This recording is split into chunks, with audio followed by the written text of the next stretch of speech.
Hello, everyone. This is going to be an unusual stream. It's at an awkward hour, but I've got some time off work and I'm coding, and I figured why not code and stream at the same time? Kill two birds with one stone. So today, completely doing something different than what I normally do. I'm going to work on one of my own testing libraries that I've got. I have called it NosePlug. There's this idea that oftentimes in the real world, you end up having to test code that kind of has a code smell. So the idea is you shove in a nose plug, ignore it, and move on. It's a little bit of tongue in cheek, but let me explain a little further. So here is the library if anybody's interested. Boom. The idea here is that it allows you to go through and I'm going to do air quotes, mock out static calls, or in this case, any arbitrary method invocation. So it's built on a library called Harmony, which uses something called a trampoline to effectively hijack the method pointer to redirect it somewhere else so that you can do some fun things. So this library is built on top of that with the idea that it allows you to maybe write a test over some code that leverages datetime.now or GUID new GUID or those types of things where you may want deterministic behavior so that you can write a better test. But at the same time, you don't want to have to go through and just slap in an interface for the sole purpose of testing. So you can write your code as you normally would, still test it, everything works. Some of this stuff is a little off the syntax. I'm changing things up. This thing has not gotten to a 1.0 release yet. So that's what I'm trying to get to. I only have a couple issues left on my thing. I need to update the docs and add instance member support. And so this is what we're doing now. So before there was the idea of just static methods or static properties. And now because there's no reason instance members couldn't work as well.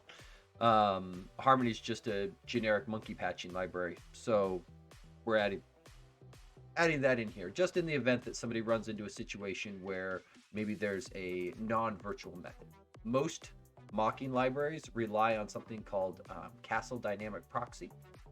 That library is designed to generate code at runtime so that if you say feed it an interface, it can generate you a class that implements the interface. It gives you a lot of hooks for what to do when things are invoked. It's a pretty low-level library, and most of the mocking libraries like mock, just mock, similar are built on top.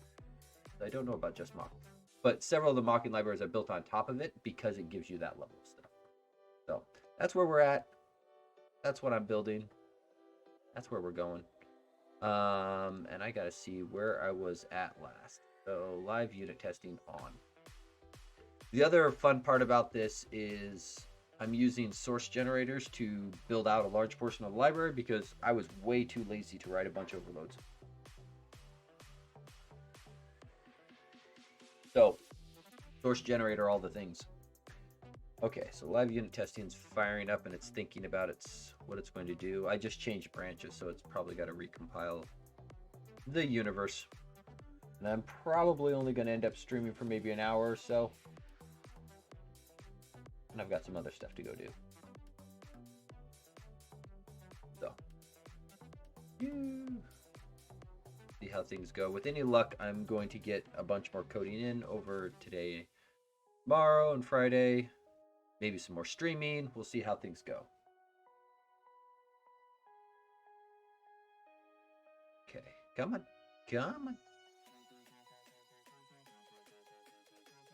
It seemed like my mic is running quiet. Don't quite understand that. It's like it's got a tap on it.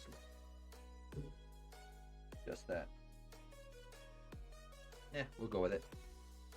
Oh, live unit testing. What are you doing? So this is one of the things I've seen people run into quite a bit. When you're running tests, if it looks like your test runner or live unit testing runner isn't doing anything, your output window, and then either set it to tests or live unit testing, there's oftentimes really useful stuff plugged right in front of you.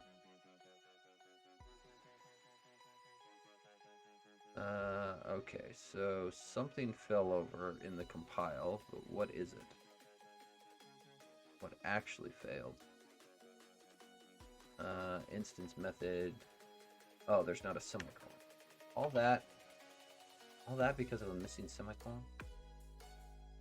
I'm gonna dial that back just a little bit so I can see what's going on here. Okay, now the other thing is this has quite a lot of frameworks that it's targeting. I guess I should say a lot. It's hitting quite a few, and the only reason for so many frameworks is there is subtle differences in behavior across the frameworks. The biggest limitation of this library comes with inlining of methods. So if you're not familiar with it, oftentimes something that can happen with your methods is rather than invoking the method, running the code, and then returning back, oftentimes it is quicker to just take the contents of those methods, inline them at the point where the method would have been called so that you don't have the overhead of invoking the method and then running them there. So that is method inlining. The unfortunate part is if you're using a library like this to monkey patch that method that got inlined, well, that method is now gone. So sometimes you can run into issues there. Okay, so rebuild all. I've obviously got some test problems that need to be cleaned up, but that is acceptable. So let's rebuild the generator project and rebuild the main project, and we'll see how this goes. Finish learning. Thank you. I appreciate you doing that. I'm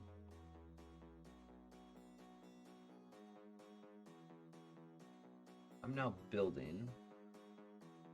What is why is my live unit testing still failing? Build failures.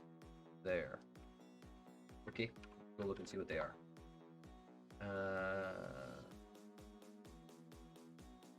You lie. You lie. There are no build failures here. Okay, so let's just clear this output. We are going to take our live unit testing window, restart it. Hopefully it picks everything up and starts running again. Build in solution. Build completed with failures. Okay, what is the build failure?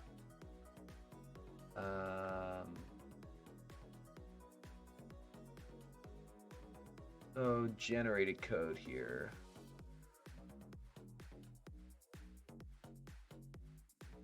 This is a very unusual failure, considering I didn't change this.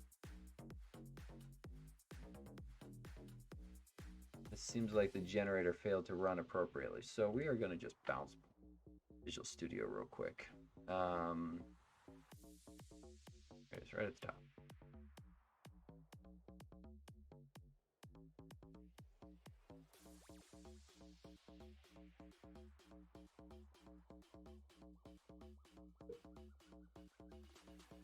Thank you. Rebuild. Be happier now. I know there's warnings. There's stuff that needs to be cleaned up. We'll clean it up in a minute. Okay, so let's see. Test. Unit testing on.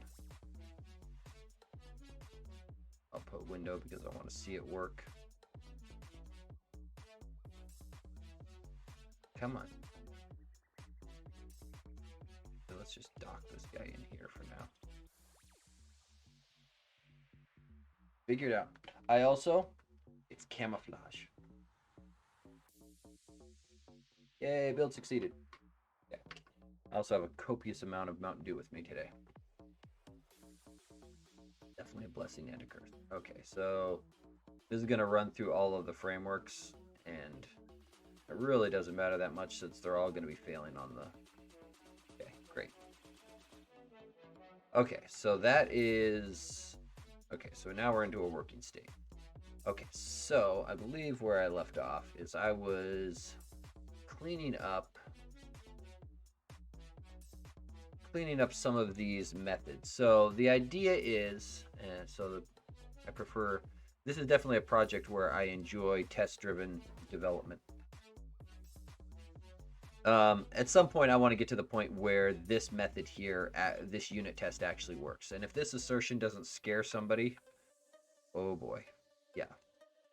Hijacking the toString method on the string class. There's no way this is going to be a bad idea. No possible way.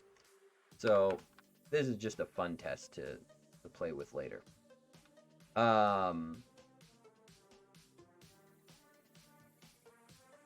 Yeah. So you'll note these things get to be a little interesting. So where were we on all of this stuff? So we were doing instance member support, and I think I wanted to test the use case where I guess we should probably test. So I'm just kind of looking at these blue arrows. Those are very strongly indications of areas where I haven't tested.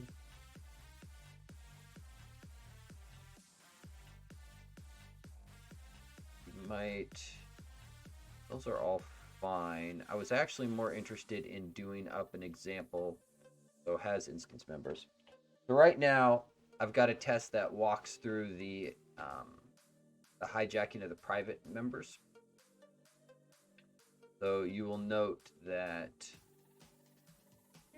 for example, this guy here, it hijacks the no parameters private method inside of here. Which is great. And then replaces its callback with something else, which is cool, works. But I was more interested in the idea of you can get access to the quote-unquote this parameter, which is what these guys are here. And I think I want to deal with that or return types next. Let's do return types next. That's probably more interesting. So how about public int get value. So return 42. We'll make it a nice simple method. Then we will come over here. We're going to make us a new test. And let's see, instance method with return value can be plugged. So this is going to end up looking something more akin to x dot, let's see, get value. Actually, I might rename that. Get integer value. Okay, and then this, not a callback, this is going to be a returns. And then this will be, because this is the this parameter, we'll just return 2. Apply async. When we do this guy here, this will be 2. This will be system under test. Get integer value. Okay. Now this guy is not working. Expression action. Okay, so this is the problem of the fact that the only overload I've implemented so far doesn't contain the func. So these are the ones down here that I was starting down the path of that I hadn't gotten to. So let's collapse all of these and take a quick look. So all of the ones that have method plug are to be implemented. We're going to go instance method plug. You'll note that version of the interface doesn't exist yet. Let's see. I think what I want is a T instance here, and then this is going to become T instance all the way through there. Sure. What is your fine?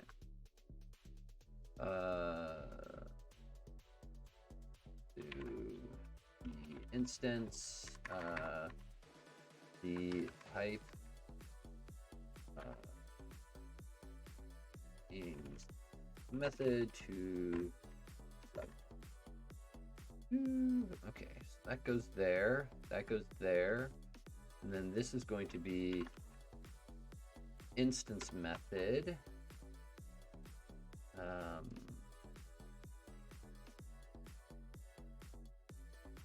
Hang on, I've got already got this guy in here. So I've got dupes. Expression func. Yeah, so we're going to get rid of that one. Why I have two of those in there? Probably just a copy and paste error. Okay, so this is instance method here. Instance method. And I have been contemplating adding in a second generic type to this one for the instance bit. Instance method plug. Okay, so I'm going to need to implement the generic version of that next. Okay. So let's go up here. Before we had method plugs. There were two here. And we've only done the one. So let's start with, we want to do something very similar here. Except for this is going to do instance, and this will be instance, and things going to get applied here, here, here. This guy here, the non-generic type. Okay, so I need to jump to this guy. Oh, that's the generated one. I want the other half. This one. This is where I need to duplicate what was done down here. Actually, let's move you down. Let's move you down. We're just going to move you down. Boom, boom, boom. We need to do something. I've been very intentionally not putting the XML comments on things as I go, so that it forces me to go back and look at them in later. Do instance there. There. That'll get me, and you can see these are partial. Most of the members here are getting filled in by the source generator. So we will see how that goes. Okay. Yeah.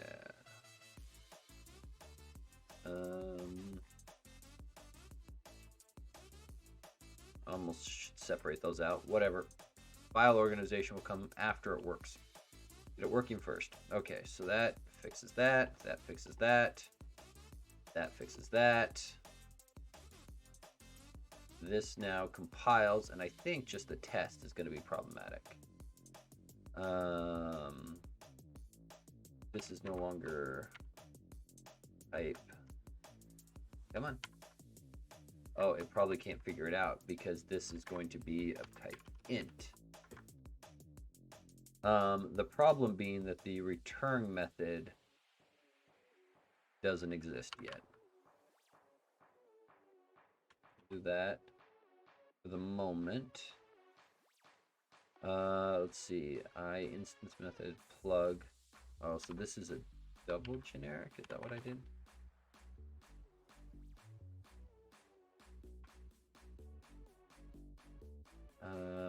No. So this guy isn't resolving to this expression one. Why? T instance. The return. Okay.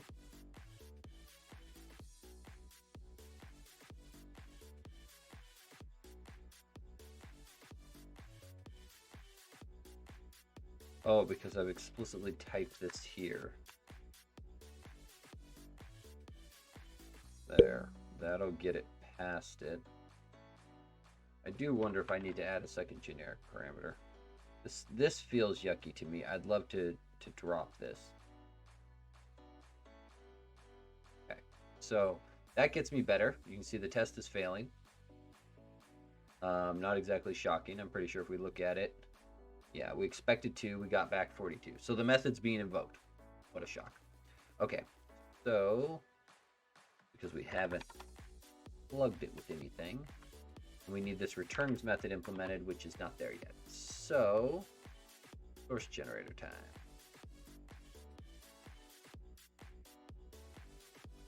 Okay, So this is kind of a bit of a mess at the moment, but returns goes down here. Oh, one moment.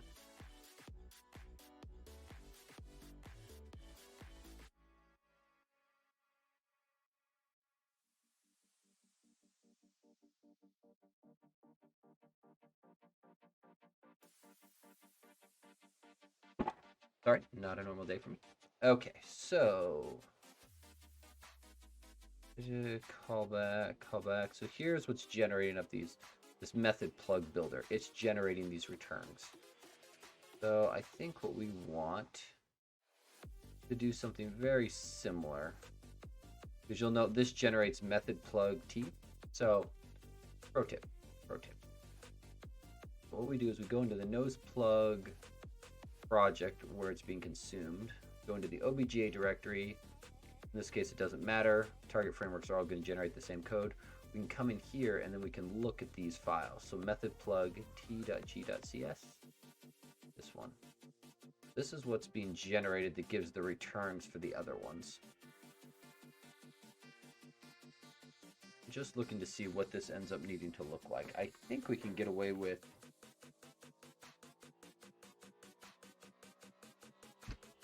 because the one thing I want to change is I want it to have the instance passed into it for the non-statics. So I want a this parameter basically. Okay, so we're gonna more or less dupe what this guy's doing. Okay, so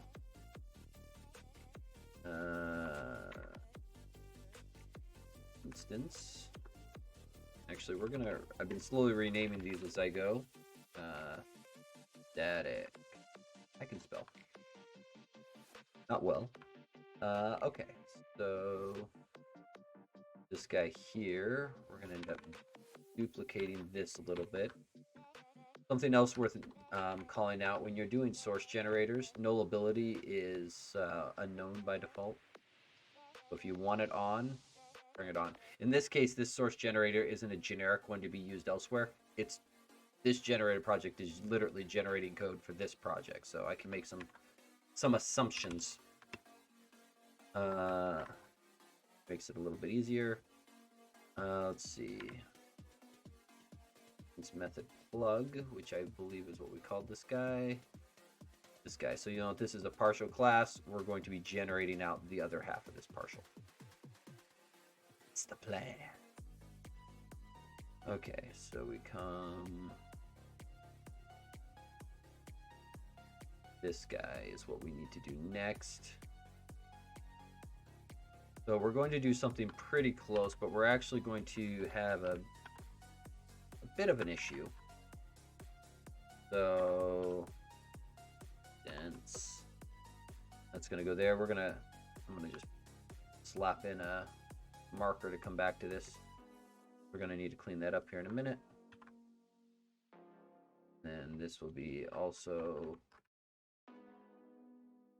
like that. Then finally, we need to actually generate the file. And then this will be instance method plug builder. Boom. That'll gen me the file, do all the needful. Okay, now we got to change this up. So the thing that's going to be a little different here is this thing generic types with return gets built up here. The problem being is it runs up to a number of parameters equal to 16. The issue is I want to consume one of those 16 parameters for my T instance call. Because the method I want to write is going to look a little bit different. So this will be instance method plug. And I think I've already got a string building these up.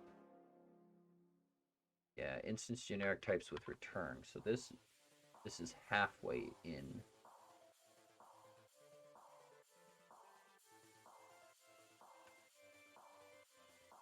I think I can go instance. I think I can do this. I think I can do this. I think that just works.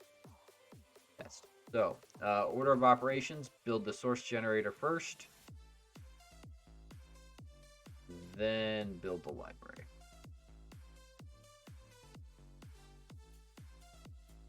Okay, and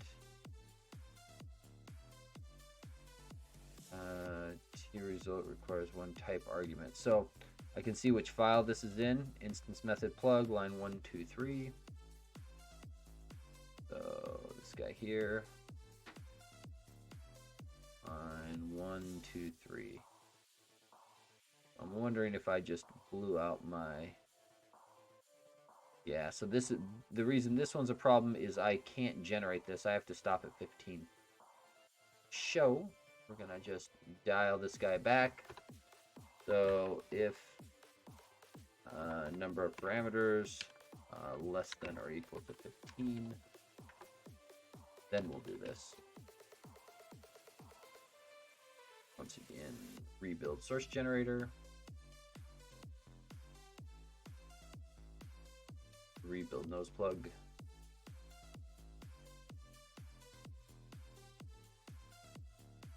Okay. Goes like that. You'll note now the error went away. Huzzah. Great. Terminal warnings off for the moment. Live unit testing turns on. And I probably have to kick the test. So this guy here needs to have this. Should compile now. Drop the semicolon. Let's see. Instance method plug. Oh, we generated the implementation, but I'm willing to bet the interface.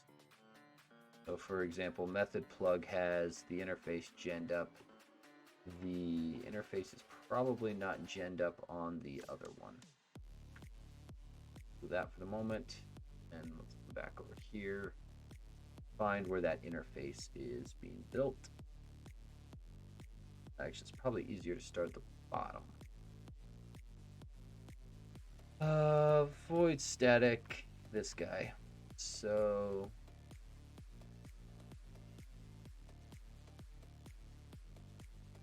should be getting built.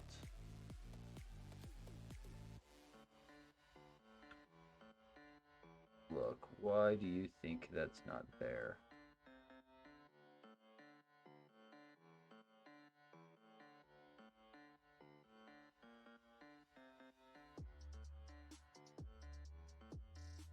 It's method plug, so let's look at that file. Make sure it has what we expect. That's the interface. There's all the callbacks. So I didn't do the return type one. Got it. So this is where I have so it's actually this one that I want. So we're gonna change this guy up to be static interface builder instance. This is I need a better name for it, but we'll come back to it. Okay, so this guy here is going to be, let's see, rather than static, this becomes instance again. And then interface method plug, I think. Anyone who dropped in late, there's I am working on a testing library of mine called NosePlug. The idea being that it allows you to mock or replace any method call, including statics of like datetime.now, so that you can have a nice, easy way of testing code that leverages it. Okay, so interface method plug goes there. Interface, okay, that should be fine. this is the bit that we're missing. I'm going to copy this. I'm going to put it inside of the if because it's going to be in the same situation as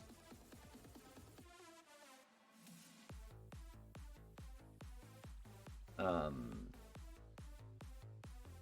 going to be in the same limitation because we're leveraging one of the generic parameters for our instance. We have one fewer one that we can gen up.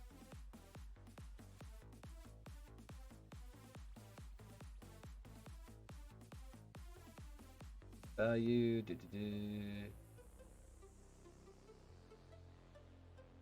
Okay. Instance. And these need to be swapped out to match these ones. This needs to be swapped in to match that. This gens the interface. This gens the implementation. Everyone's happy. Okay, rebuild generator, rebuild source. Okay, now we should see an instance method plug here. And that's. Did we not write the file out? Did I skip the very last most important step? I did. You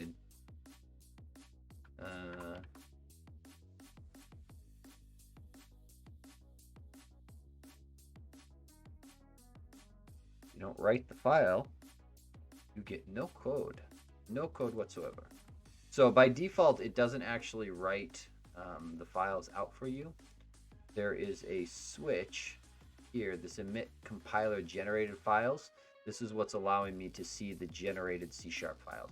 Normally, Roslyn would just embed this source directly into its syntax tree when it's doing the compilation.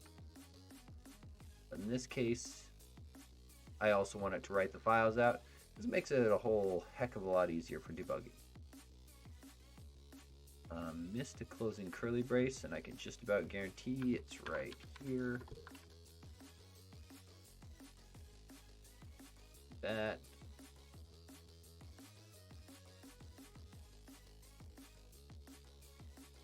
Crossing fingers, compilation works. Huzzah! Okay, there's that. Now I should see the interface has a bunch of returns overloads on it now. Great. Great. Now we go back to our test. And we go backspace. And we question why this is not finding my method. This has a instance method plug.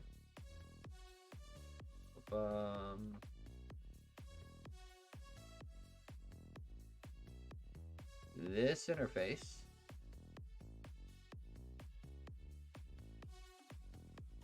should have rename this get this guy here should have terms methods on him. Why he doesn't is confusing me. That should be there.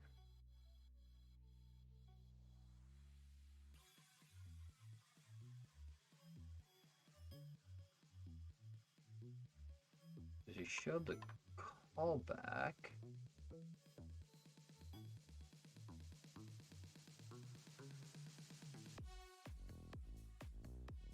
I mistyped something? Is there just a mismatch on the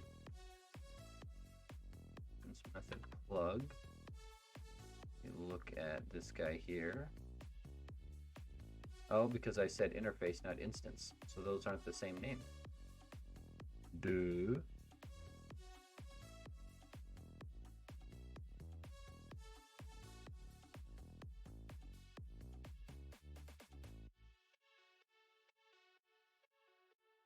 Do it. Try again. Make sure I didn't do the same thing at the top. Since I did mess up there. Do that as well. Rebuild. Rebuild.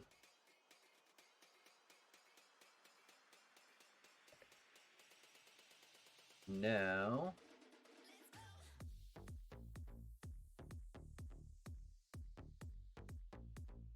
come on.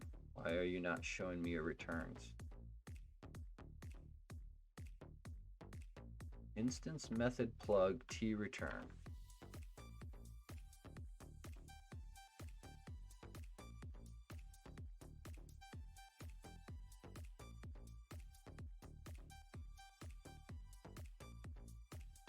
Am I blind or stupid?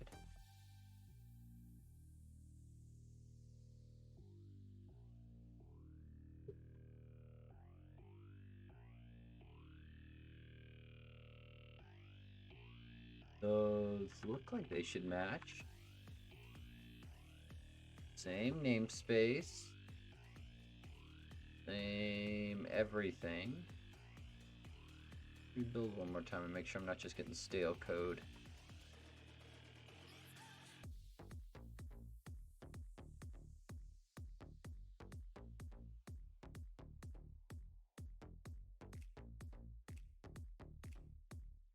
Partial interface.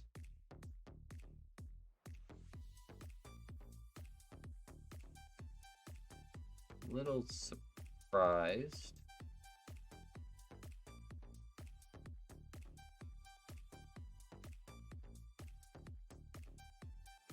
Those should be working. Why is it not picking up the new API? Okay, so we're gonna go back over here.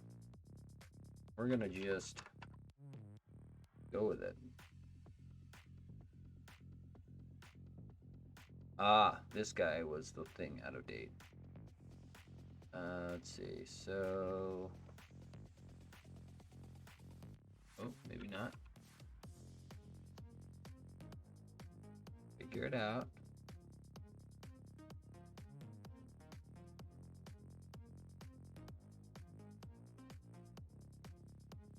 Best extension method.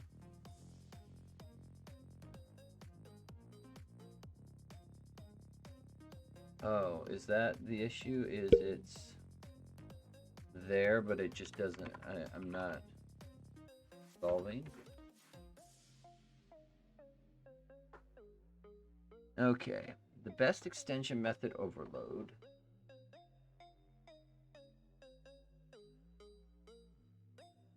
Requires a receiver of I method plug. Well, that isn't right.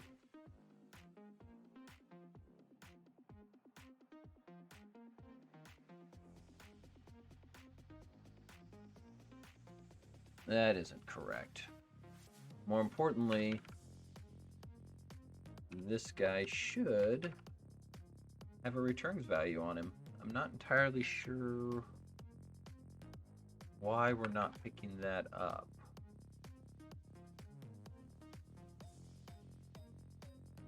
Okay, so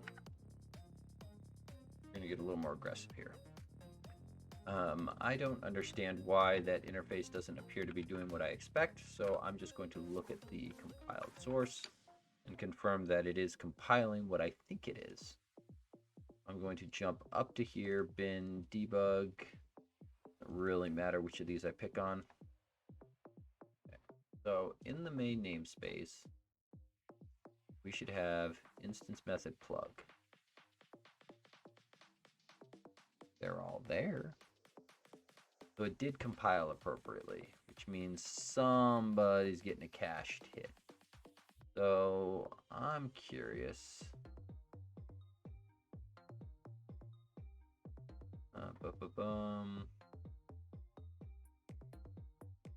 There is there's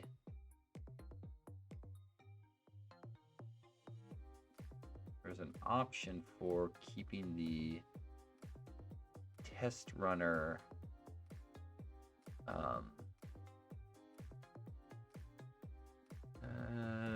We'll turn that on.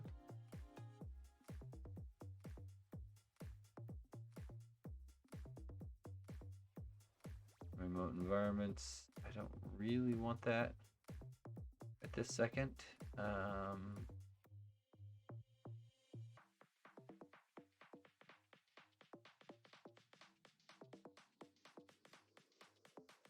For anybody running into an issue with live unit testing and deeply nested file paths, this is a great option. You can change this guy up to change where it goes. In order to actually change it, though, you do have to stop and restart live unit testing. I'm going to cycle Visual Studio for a moment because I have a sinking suspicion that guy's getting cache data. Don't know for sure, but I suspect he is.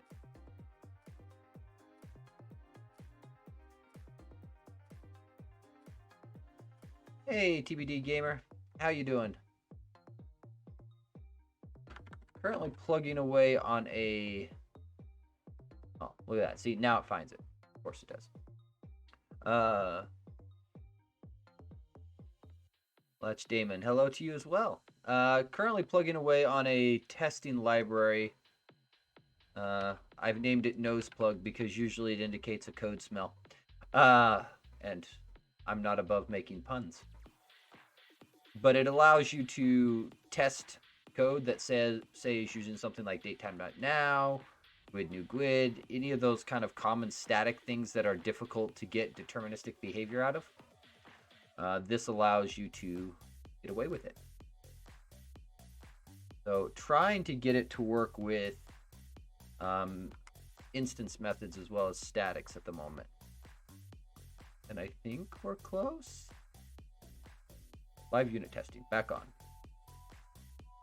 Yeah, so the test project was getting cache data from somewhere. So that's exciting. I will say, when you have source generators in the middle of this, I've run into a lot of issues where, especially with like live unit testing with source generators, caching occurs.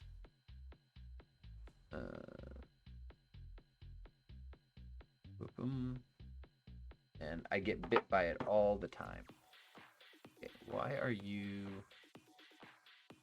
Finish test pass. Okay, so test failed. Let's take a look at why. We'll get to do horrible things in a minute. No parameter found at index. We got a mismatch somewhere. Lovely. Okay. So if that is where it is blowing up, let's take a look at the generated bits. And I will say, this is also not my usual hour for streaming. I am normally working at this hour, but I have some days off, and coding and streaming sounded like fun.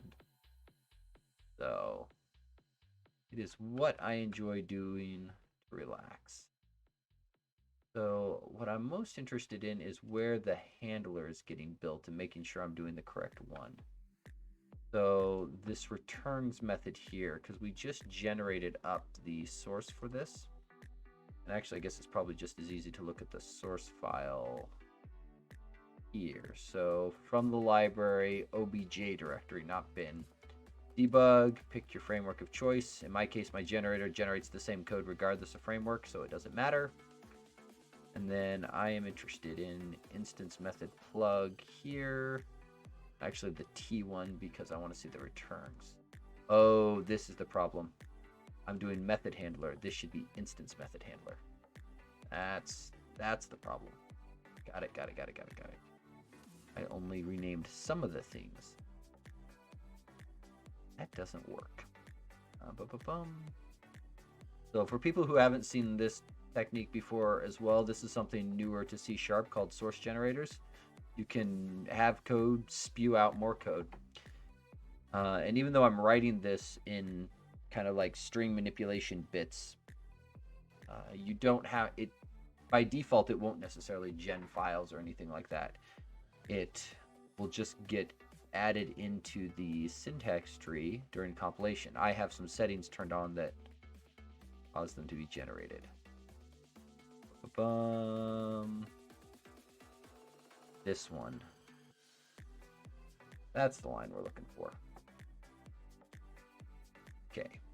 Rebuild the generator. Rebuild the main library.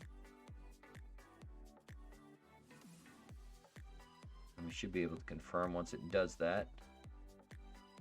This is now lined up. And then we hit an error. Line 118 in the file I'm in. We go down to 118. I have a sinking suspicion. This is a... Yeah, so the problem being that the built-in delegate types for, say, func have a limited number of arguments, specifically 16. And you can see 1 through 15 here. Whoop, whoop. I can't do this well. There's 1 through 15. There's 16. There's 17, which is too many. We got to dial this guy back. Got to dial him back by 1. That's fine. So we'll just dial him back by 1. And in reality, I kind of hope people don't have methods with this many parameters in them. I've seen some crazy stuff, but in general, it's not. It's usually a symptom of something else being wrong.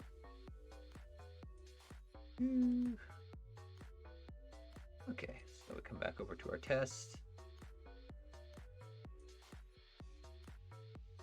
We rebuild appropriately.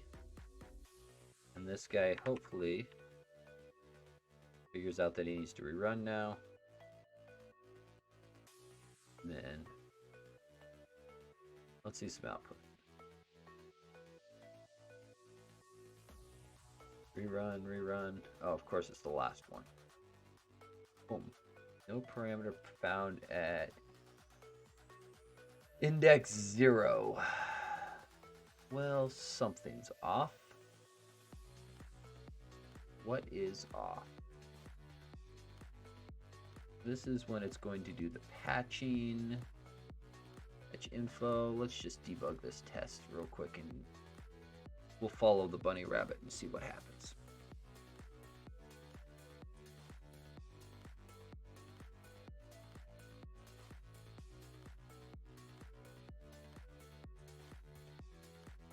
Okay, diagnostic tools, get out of the way.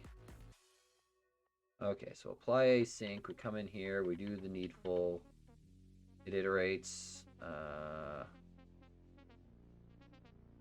oh, the right rabbit, yeah. Yes! I'm glad somebody got the reference. don't feel very old, but sometimes people will make me painfully aware of how old I am. Just not that old. Okay, so we've got a method handler here, which has two generic parameters, which is what we expect. Because it should have one for the this parameter and one for the int. Right?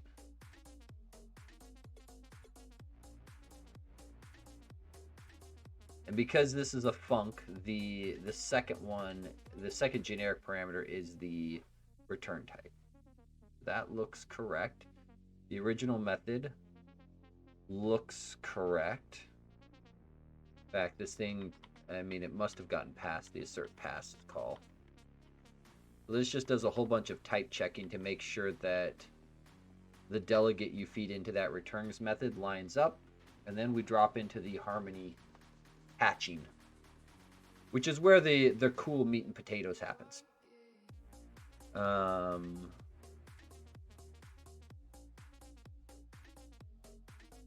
We built up the processor for the original, which makes sense.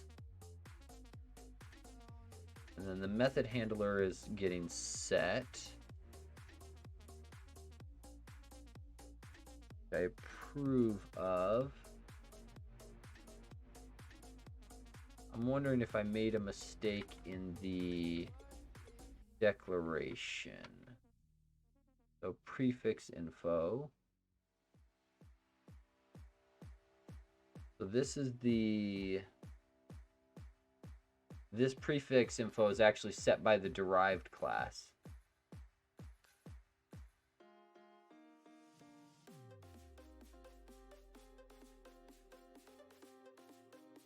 I think that looks correct, but let's double check. So instance method plug here. We should have hit the overload here where there's instance and a return, no parameters. So we should have landed here. So instance method handler, if we grab that guy, let's see. I generate those into. Stay in here. Void. Yeah, instance method handler, this one. So this one is the two type, one for the instance, one for the return. This is that prefix info that I mentioned was overridden by the derived class. And this is the magical method that gets built up, which I don't see a problem. For anybody interested, if we look at the Harmony, there are... Where is it? Is it prefix? One of these here shows all of the magical injections. Yeah, this guy. This shows all of the magical parameters. So if you use Harmony, which oftentimes gets used for people who want to like do monkey patching for games or whatnot. This is where, so that magical ugly looking method with the double underscore for instance. The reasoning for that is because that is what Harmony expects for a prefix method or the monkey patch. So this is the method that gets invoked. Instead, we just then do a bunch of lookups to find the appropriate handlers and send stuff out the door correctly. Okay. That seems all appropriate. Step. Oh, that succeeded. I thought that was throwing. Step. We find the handler, I hope. Yep, we got a handler, we return. We invoke the callback, which sets it to 3. Should call original. Oh, so the live unit testing is just out of date. This is wrong. Okay, so it's holding on to cache data. I gotta figure out how to get that thing to stop doing that. Okay, so, but the short version is this test now. If you look at the regular test runner, expected 2 got 3, and that's only because I changed the test value. If I change this to a 2, run test, and it should hijack get integer value, return 2, and everyone goes green. Green circle! Winner!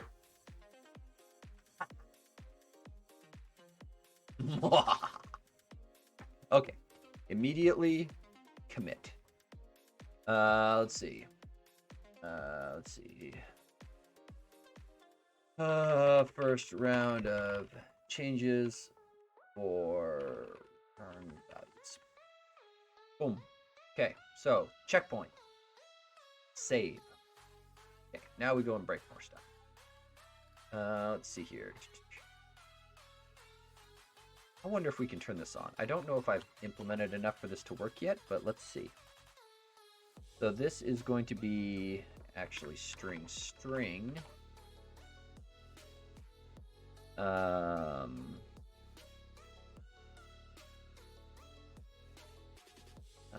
And then this will be string.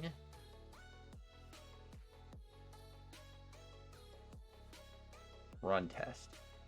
This here is mostly for fun to see if I can do horrible things. Come on, little blue circle turn to a green circle. Oh. What went wrong? Plug for toString has callback parameters system string that do not match the original system object with this. Oh, interesting. Interesting. So this is resolving to the wrong method info. Debug into this. Let's debug into this. So this isn't Harmony failing. This is my code failing. But I'm curious as to why. So method call. So what method info did you resolve to? String.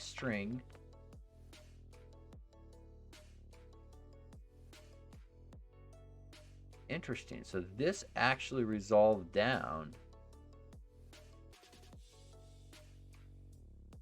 to the toString method on object. Okay, so this might be a little different then. So in order for this to work, and this is probably a bad situation that I should just handle, that needs to be object. So it knows the correct declaring type. And this is one of those things where it would be nice if if it was a little more friendly for base declaring types. Let's see. So plug for toString has callback parameters. This is actually okay. We need to fix that message. Base method plug. Let's see. Assert handle matches. Go to implementation. Okay, so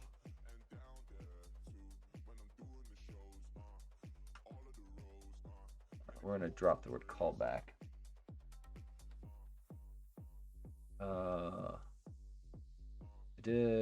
So plug for has parameters.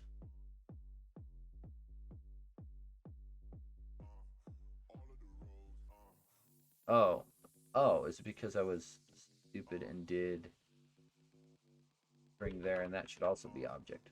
See, this is where I'm wondering if I should have a second generic parameter here so that there's type checking on this.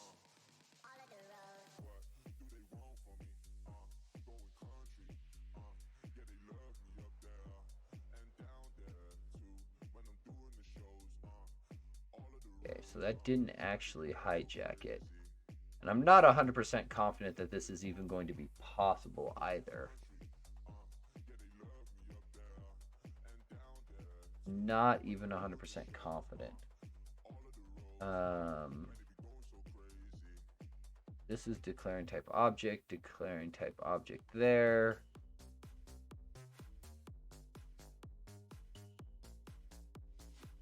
And it's very likely this thing's getting optimized as well.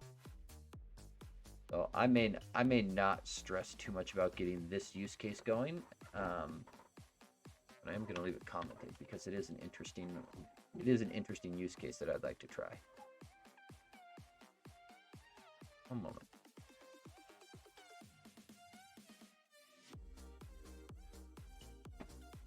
That probably only got another few minutes left in me to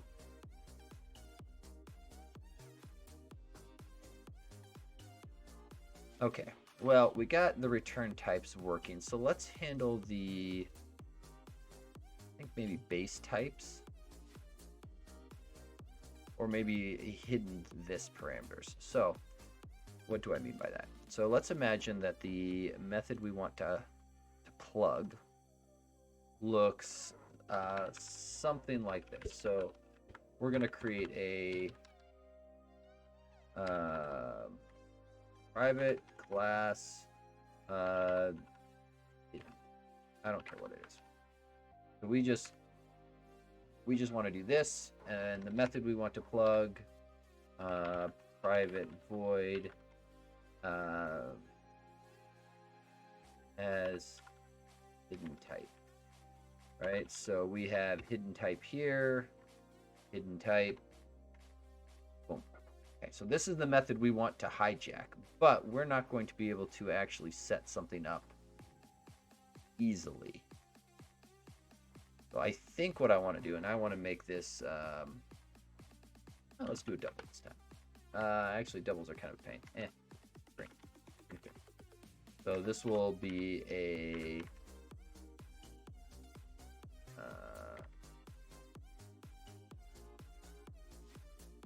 as hidden type. The whole point of this is to try to see what the test would end up looking like. As part of the point of these tests is to test the API to make sure that it can do everything, I think. Instance method with private type parameter can be plugged.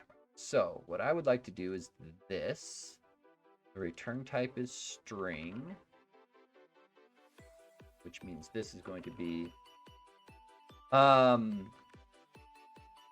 the question was, this project born from some pain working with a legacy system? A little bit.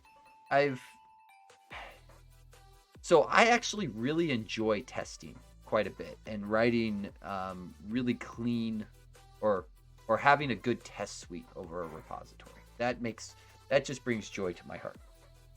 Oftentimes I feel like people put the tests as like a second-class citizen to the main code because the tests that we don't ship those. The actual app is what's important.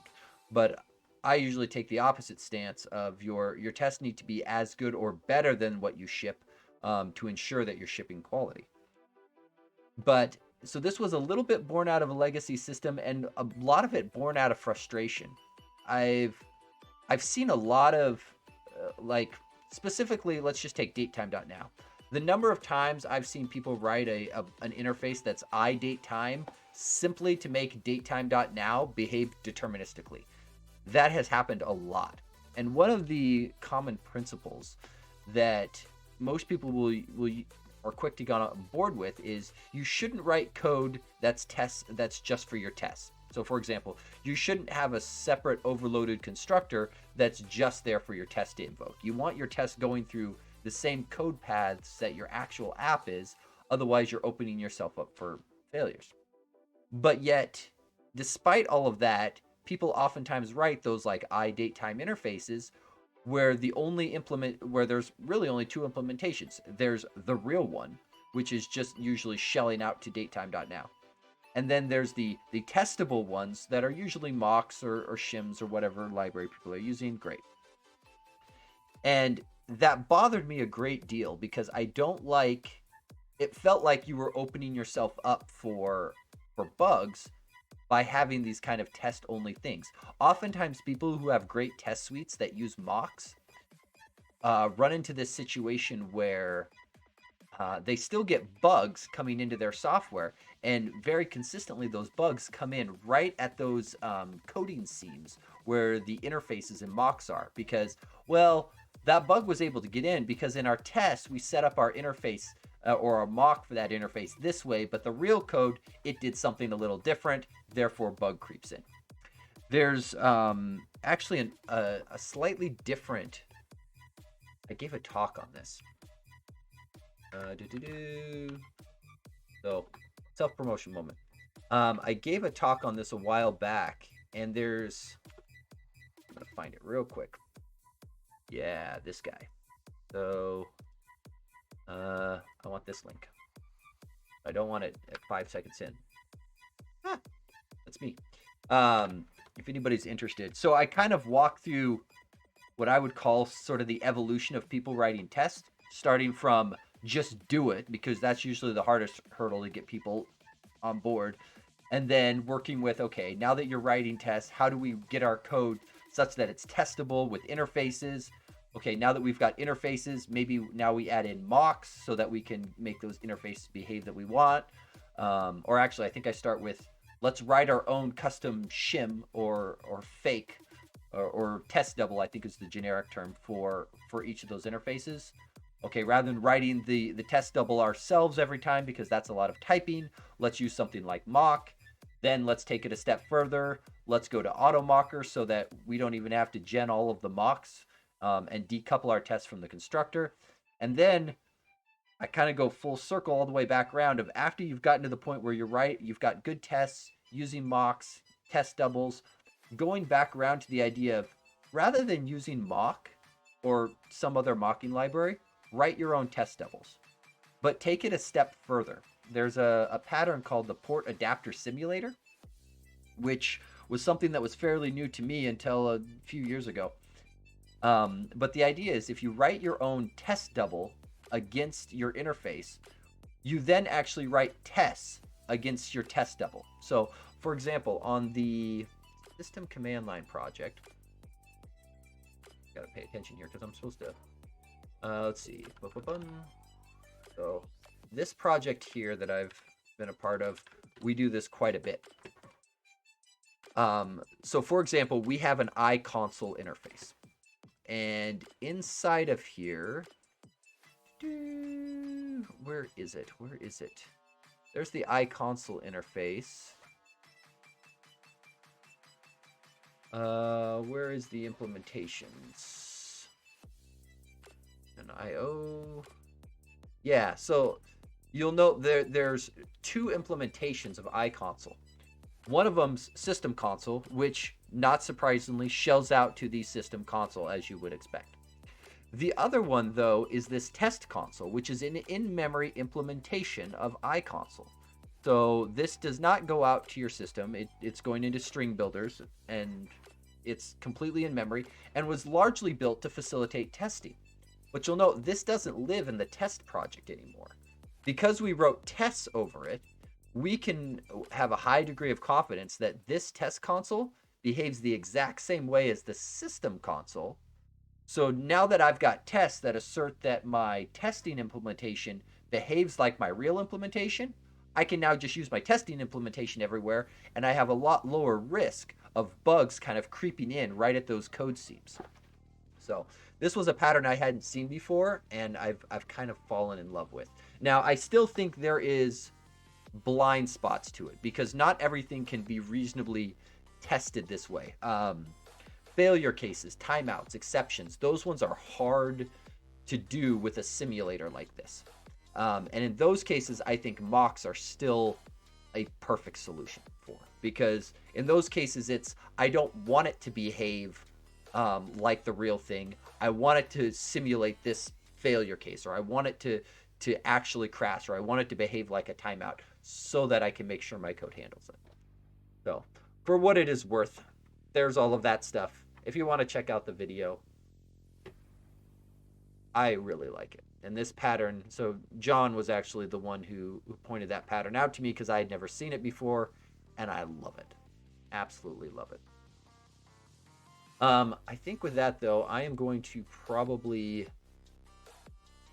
Oh, no problem, DBD Gamer. Thanks for coming and hanging out for a bit. I may end up trying to do a little more streaming a little bit later today. We'll see how it goes. I took time off of work so that I could work on some of these projects and get stuff caught up, but as soon as I had free time, things started swooping in to take my free time. What a shock. So, say thank you for coming and hanging out. It's great. If people are interested in this project, I'm hoping to get a 1.0 release out the door soon. Hopefully, we'll see everybody again. Maybe more this week. We'll see how things go. Happy coding. Talk to you later.